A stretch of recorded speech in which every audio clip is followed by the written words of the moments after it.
Being a tetralogy fellow patient, I've worked a lot with the cardiologists here at Memorial, Joe DiMaggio. All the doctors, all the nurses are absolutely amazing. And then after getting pregnant and needing the support of the thoracic surgeons, she was pregnant and she came in with this problem of hemoptysis, which means she was coughing out blood. We eventually discovered that the bleeding was coming from a particular part of her lung because of abnormal blood vessels that are weak, most likely related to her congenital heart disease and the abnormal plumbing in her chest between her heart and her lungs. It was not going to stop.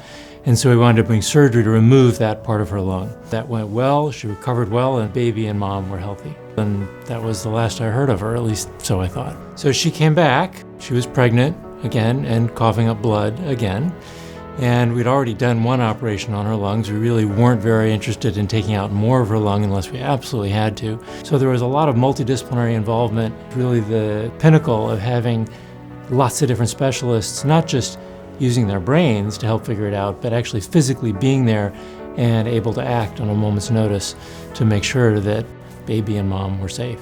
The idea of the multidisciplinary team is that we can be prepared to first identify those changes that are taking place and then be prepared to respond to them in a rapid fashion. I was doing the bronchoscopy to put a camera in and look down the windpipe, and then the blood started coming up, and it was pretty quickly apparent that this was too much to be safe.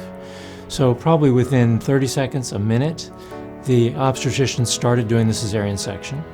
And as soon as the cesarean section was completed, the ECMO team started placing the lines to get her on the ECMO circuit, and she seemed to stabilize. So the ECMO kind of is an artificial lung. It pulls blood out of the patient. The oxygenator provides oxygen to the blood, and it removes carbon dioxide from the blood and then returns it back to the patient so that the patient essentially doesn't need a lung to still survive. And we supported her for a few days on ECMO and allowed her lungs to heal. We have a very polished team who provides the ECMO service. It's our critical care intensivists as well as our cardiac surgeons. Memorial is one of the only systems in Florida that has an adult congenital heart service, and we work very closely with them and thoracic surgery and all the other services that we provide. I do this for moments like this, where we're able to intervene and change somebody's life for the better.